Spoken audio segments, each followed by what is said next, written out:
어제 저녁 퀸즈에서 17번의 체포 이력이 있는 범법자가 길거리를 활보하며 또 범죄를 저지르다 경찰에 의해 사살됐습니다. MTA는 교통 혼잡세 시행을 서두르는 가운데 뉴욕 뉴저지 일원에서는 반대 목소리가 끊이질 않고 있습니다. 하용화 솔로몬 그룹 회장이 호프스트라 대학의 2024 교회 다양성상을 수상했습니다. 한인 밀집 지역 플러싱 인근 코로나에서 성매매가 성행하고 있어 주민들이 강력한 단속을 촉구했습니다. 이상으로 주요 뉴스 전해드렸습니다. 아름다운 제품에서부터 아름다운 사회를 만들기까지 키스는 뉴욕에서 시작하여 현재는 전 세계 12,000명의 직원들과 함께 끊임없이 도전하는 기업입니다. 사람을 생각하고 존중하는 기업. 키스는 한인들이 사회의 주인공이 될 수 있도록 든든한 버팀목이 되겠습니다. 글로벌 뷰티 기업 키스. 뉴뱅크와 함께 꿈의 집을 마련하세요.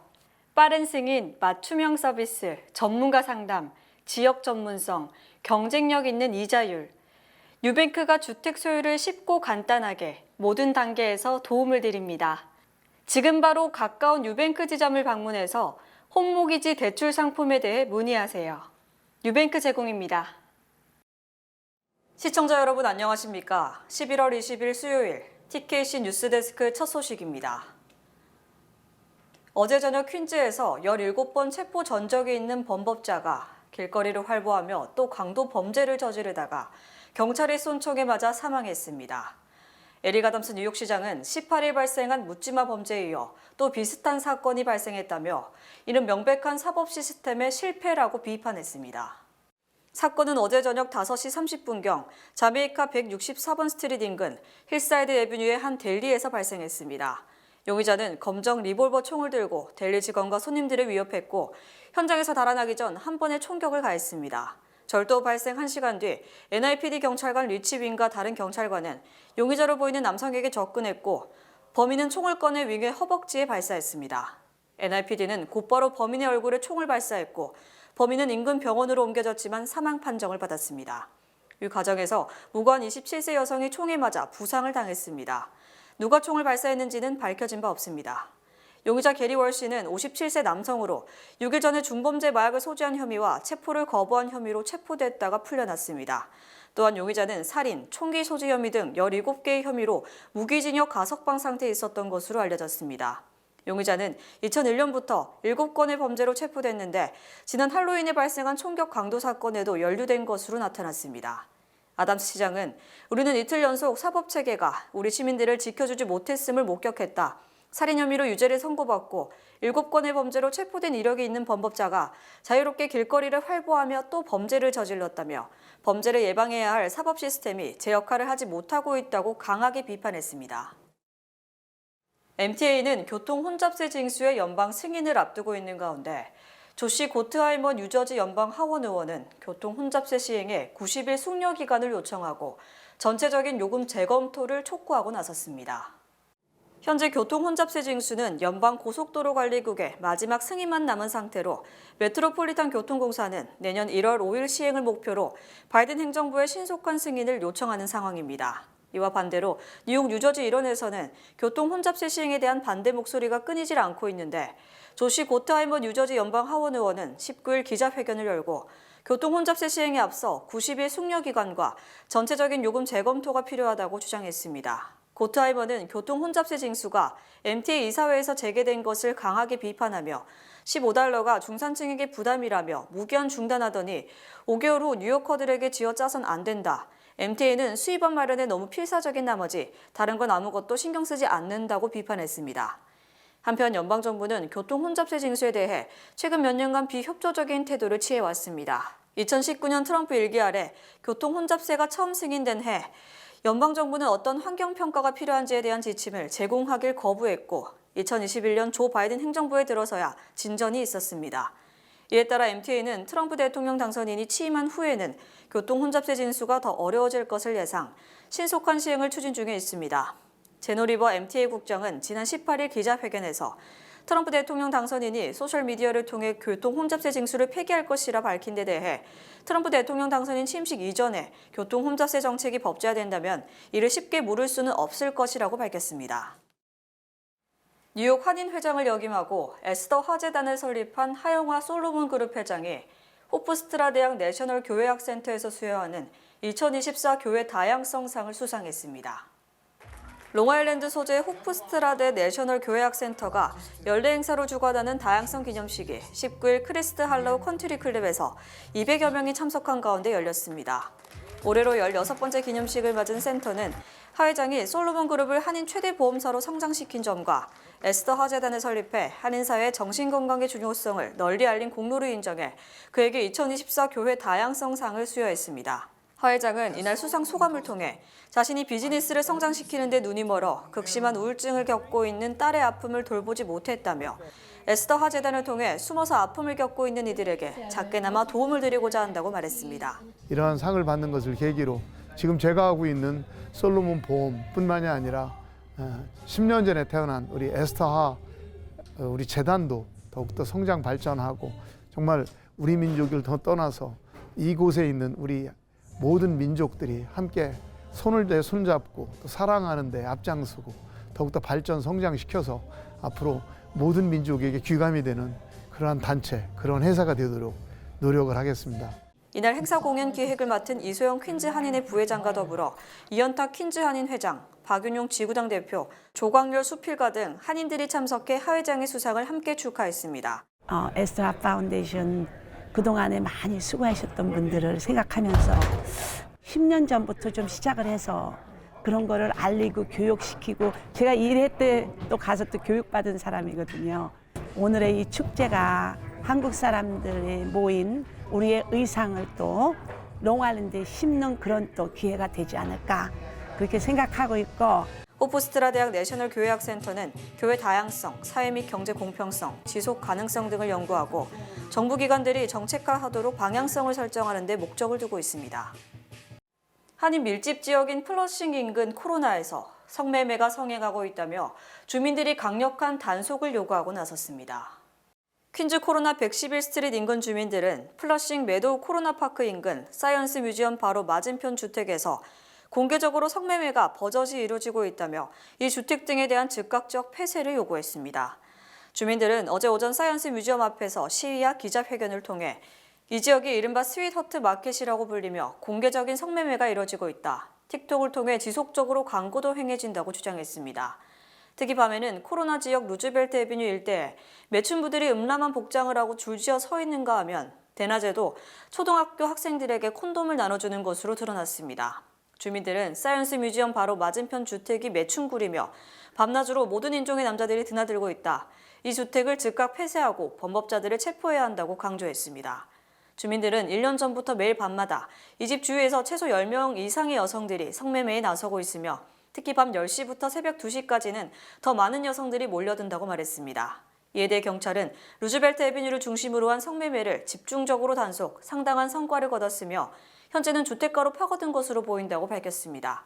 경찰은 검찰과 협조해 이를 척결할 것이라고 말했습니다. 2025-26학년도 연방 무료 학자금 신청서 양식이 공개됐습니다.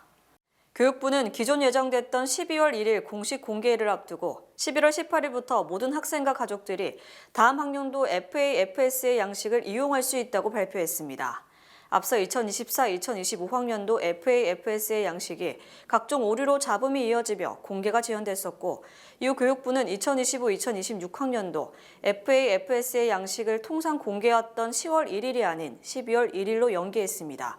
10월 1일부터 FA-FSA 양식은 일부 학생과 교육기관만을 대상으로 공개돼 테스트가 실시됐습니다.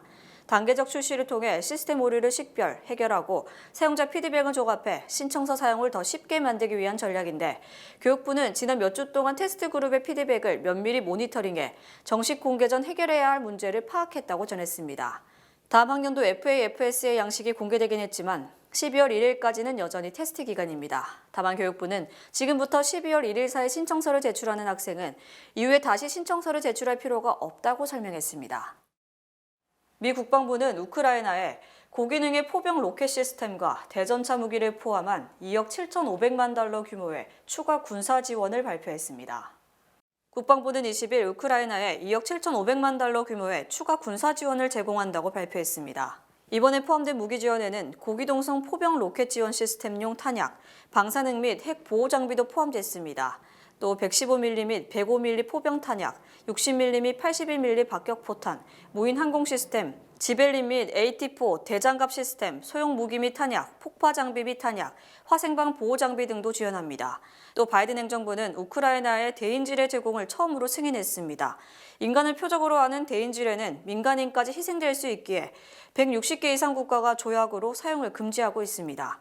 하지만 우크라이나 동부 전선이 대대적으로 공격받자 미국이 결단을 내린 것으로 전해졌습니다. 한편 우크라이나가 미국이 지원한 장거리 미사일 에이테크스로 러시아 본토를 공격한 지 하루 만에 영국으로부터 지원받은 장거리 미사일 스톰 섀도를 오늘 발사했습니다.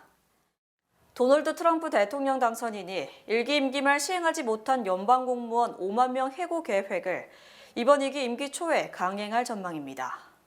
트럼프 당선인은 1기 임기 말 스케줄 F 규정을 신설해 경력직 일반 공무원들도 정무직처럼 손쉽게 해고할 수 있도록 추진하려다가 포기한 바 있는데 이를 재발동할 것으로 예고됐습니다. 스케줄 F는 연방 공무원들 가운데 커리어 일반직들에 대해선 정무직들과 마찬가지로 아무 때나 해고할 수 있게 허용하는 제도입니다. 월스트리트 저널에 따르면 연방정부에서 일하는 일반직 공무원은 올해 3월 기준으로 전체의 70%가량이 미군이나 안보 관련 기관에 속해 있습니다. 연방인사관리처는 이런 일반직 공무원의 연간급여로 지출되는 예산이 올해 4월 기준 2,130억 달러로 집계됐다고 밝혔습니다. 트럼프 당선인은 비대면 정보를 효율화한다는 명분으로 이들에 대한 대대적인 감원을 예고하고 있지만 이를 실현시키는 데는 시간이 소요되는 등 상당한 어려움과 혼란이 예상되고 있습니다. 트럼프 재집권을 앞두고 기독교 가치를 표방한 정책이 본격화될 조짐입니다. 기독교 신앙이 강한 바이블벨트의 오클라호마주는 최근 공립학교 교재용으로 500권의 성경을 구매했습니다. 이는 공립학교에서 학술 문학 자료로 사용하기 위해 구매한 첫 번째 사례입니다. 오클라호마 현지 언론은 라이언 월터스 주 교육감이 모든 공립학교 교실에 성경을 비치하고 학생들에게 성경을 가르치라는 행정명령을 발표한 이후 처음으로 성경 배포가 본격화됐다고 19일 보도했습니다. 오클라호마주 교육부는 이달 초 학생과 교사, 학부모의 종교적 관행을 보호하기 위한 종교적 자유와 애국심 사무소를 출범시켰습니다. 교육부는 학생과 교직원, 학부모가 모든 측면에서 자유롭게 종교를 실천할 수 있으며 개인의 종교적 자유에 대한 침해 등을 조사할 것이라고 밝혔습니다. 바이블벨트의 다른 주에서도 성경을 강조하는 내용의 법 제도 시행이 잇따르고 있습니다. 루이지애나주는 지난 5월 공립학교 교실에 10계명을 의무 게시하는 법을 제정했습니다. 한인은행 중 1위 은행인 뱅크 오브 호프가 미국 내 은행 중 자산 순위 100위 내에 진입했고 뱅크 오브 호프가 인수한 하와이은행까지 포함하면 순위는 더 올라갑니다. 연방준비위원회 FRB가 발표한 올해 3분기 말 기준 미국 은행 자산 순위에 따르면 뱅크 오브 호프는 173억 5천만 달러로 96위를 기록, 한인은행 중 유일하게 100위권 내에 포함됐습니다. 뱅크 오브 호프는 지난 2021년 4분기 처음으로 100위를 기록한 데 이어 그 이후 계속 100위권 내에 포진했고 아시안은행 중에서는 세 번째로 자산이 많습니다. 하지만 뱅크 오브 호프가 인수한 하와이의 테리토리얼 세이빙스 뱅크의 3분기 말 자산이 22억 달러에 달하므로 이 은행 자산을 더하면 뱅크 오브 호프의 총 자산은 195억 5천만 달러에 달합니다. 3분기 말 기준 라클랜드 은행의 자산이 194억 달러로 84위임을 감안하면 뱅크 오브 호프의 자산은 이 은행보다 많고 83위인 트라이스테이트 캡뱅크 206억 달러보다는 작으므로 사실상 자산 순위 84위의 은행입니다. 또 한미은행은 자산이 76억 8천만 달러로 172위, 우리 아메리카은행은 39억 6,800만 달러로 292위, 처음으로 300위 내로 진입했습니다. 이외에도 조지아주 메트로시티은행이 35억 5,900만 달러로 315위, 신한아메리카은행이 17억 4,400만 달러로 563위를 기록했습니다. 뉴욕 지역 한인은행은 뉴밀레니엄뱅크가 8억 9,500만 달러로 944위, 뉴뱅크가 6억 6,800만 달러로 1,199위, 하나은행이 5억 5,800만 달러로 1,403위에 올랐습니다. 특히 3분기 중 뱅크 오브 호프의 자산은 전분기보다 0.1%, 1년 전보다는 13.6% 각각 감소, 한인은행 중 메트로시티와 유니은행 등 두 개 은행과 함께 자산 감소세를 보였습니다.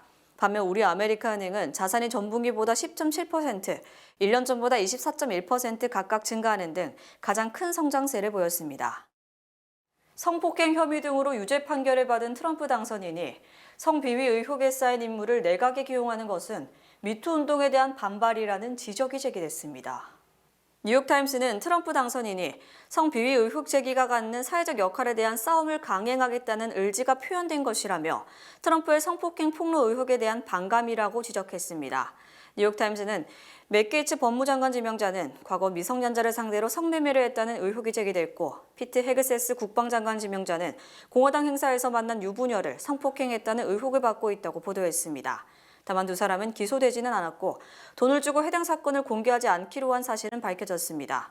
또 로버트 케네디 주니어 보건복지부 장관 지명자도 20여 년 전 자신의 집에서 베이비시터를 성추행했다는 의혹이 제공됐고 공동 대통령으로까지 불리는 일론 머스크도 직장에서 여성을 농락하고 음담패설을 했다는 이유로 소송을 당한 상황입니다. 이외에도 교육부 장관 내정자인 린다 맥마한 교육부 장관은 자신이 남편과 공동 설립한 미국 프로레슬링계의 성학대 문제를 묵인했다는 의혹을 받고 있습니다. 뉴욕타임스는 이처럼 트럼프 당선인이 각종 성비위 의혹 제기자를 강요로 지명한 것은 자신의 성비위 의혹을 희석시키는 동시에 미국은 물론 전 세계에 큰 영향을 미쳤던 성폭행 폭로운동, 즉 미투 운동에 대한 반발적 성격이라고 분석했습니다. 특히 트럼프 당선인은 법원에서 성추행 등으로 유죄 판결을 받았고 20여 명을 성추행했다는 의혹이 제기된 인물이므로 사실상 미투 운동의 정당성에 문제를 제기한 것이라고 풀이했습니다. 트럼프 당선인의 관세 공약이 현실화된다면 2026년부터 미국 경제 성장에 악영향을 미칠 것이라는 분석이 제기됐습니다. 모건 스탠리는 트럼프가 약속한 관세가 내년부터 실제로 이행될 것이며 이에 따라 2026년부터 관세 조치와 연관 정책들로 인해서 미국 경제 성장률이 크게 낮아지기 시작할 것이라고 주장했습니다. 특히 모든 관세가 동시에 시행되면 미국 경제에 커다란 부정적인 충격을 초래할 수 있다고 지적했습니다. 또 관세가 물가 상승을 초래하는 것은 명백하다. 관세가 상대국뿐만 아니라 미국 경제 성장에도 장애물이라는 점은 매우 분명하다고 강조했습니다.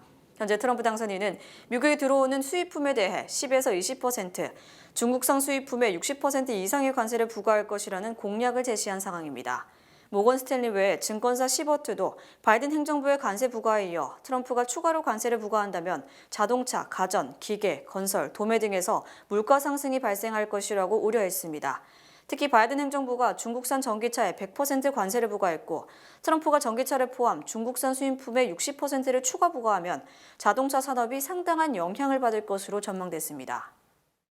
미국 주식시장과 채권시장이 위험 구간에 진입하고 있다는 경고가 나오는 등 주식시장의 호황 속에 불안이 싹트고 있습니다. 로이터 통신은 시장 강세론자들조차 지금 미국 주식과 채권값이 비싸다는 것을 인정하고 있다. 장밋빛 장세가 내년까지 이어질 것이라는 전망이 많지만 당장은 아니더라도 결국 큰 후유증이 나타날 것이라는 경고가 나오고 있다고 보도했습니다. 로이터 통신은 지난주 뉴욕 증시 3대 지수 모두 사상 최고치를 경신하며 1년째 신기록 행진을 이어갔고 나스닥 지수는 1년 만에 1.5배 상승하고 시가총액 1위 기업인 엔비디아 주가는 25% 상승했다고 전했습니다. 또 채권 시장도 호황을 보여 투기 등급의 회사채 금리도 국채 못지않게 급등, 금리 차이가 역대 최저로 줄었다고 설명했습니다. 하지만 일부 증권사들은 바로 이 같은 상황이 가열을 의미하며 대래 경고 신호가 되고 있다고 분석했습니다. HSBC는 내년 상반기 미국 주식과 채권 시장이 좋을 것이라고 전망했지만 미국 증시가 위험 구간의 경계선에 있다고 경고했습니다. 특히 HSBC는 미국 국채금리가 연 4.5% 이상으로 상승하면 모든 자산군에 혼란이 발생할 가능성이 매우 크며 현재로서는 가장 큰 불안 요인이라고 지적했습니다.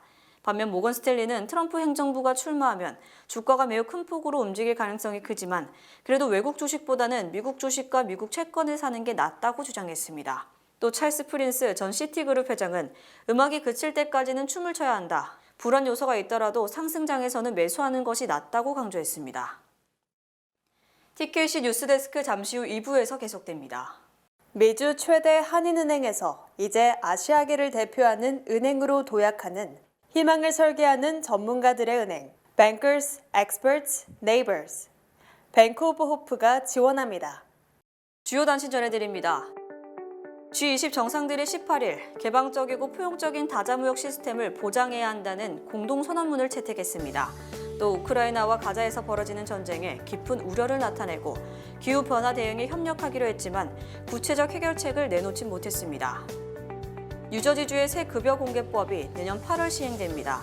이에 따라 앞으로 고용주는 온 오프라인 게시 및 인쇄물마다 급여 수준을 더 정확하게 밝히고 신규 고용 시 첫 12개월간 얻을 복지 및 혜택을 고지해야 합니다. 뉴욕시가 뉴욕시경, 학교안전요원, NIPD 교통단속요원, 시주택국 직원, 시공립학교 직원 등 약 900명 규모의 공무원을 채용한다고 밝혔습니다. 신청 마감일은 11월 29일입니다.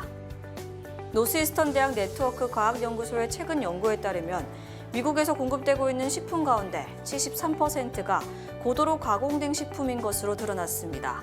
연구에 따르면 초가공식품의 섭취는 질병과 상당한 연관성이 있는데 특히 비만과 심장질환, 당뇨, 암, 우울증 등을 유발하는 것으로 나타났습니다. 미국 법무부가 온라인 검색 엔진 업체 구글에 크롬 브라우저의 매각을 명령해달라고 법원에 요청하기로 했습니다. 구글의 반독점 위반을 둘러싼 이번 법정 다툼은 도널드 트럼프 1기 행정부에서 시작돼 조 바이든 행정부까지 이어져 왔습니다. 미국인들의 신용카드 대출이 지난 3분기 1조 1,700억 달러로 역대 최대 규모를 기록한 것으로 나타났습니다. 소비자 1인당 평균 신용카드 대출 잔액은 약 6,300달러로 전년 대비 4.8% 늘었고 연령대별 신용카드 부채가 가장 많은 세대는 8,870달러의 X세대로 나타났습니다. 로이터 통신은 스페이스X가 오는 12월 기존 주식을 1주당 135달러에 매각하는 공개 매수를 진행할 예정이라고 전했습니다. 이는 스페이스X의 전체 기업 가치가 2,500억 이상으로 평가받는 것을 의미한다고 밝혔습니다. 미국 금융사들의 올해 3분기 말 자산거래 잔액이 1조 달러를 돌파했습니다. 이는 16년 만에 최고이며 사상 최고 수준에 육박하는 겁니다. 날씨 전해드립니다. 목요일은 내일은 비 소식이 있겠습니다. 낮 최고 기온은 52도, 최저 기온은 37도로 저녁에 많이 쌀쌀하겠습니다. 해 뜨는 시간은 6시 51분, 해 지는 시간은 4시 33분입니다. 이상으로 주간 날씨와 세계 날씨 전해드립니다.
이상으로 11월 20일 수요일 TKC 뉴스데스크 여기서 마치겠습니다.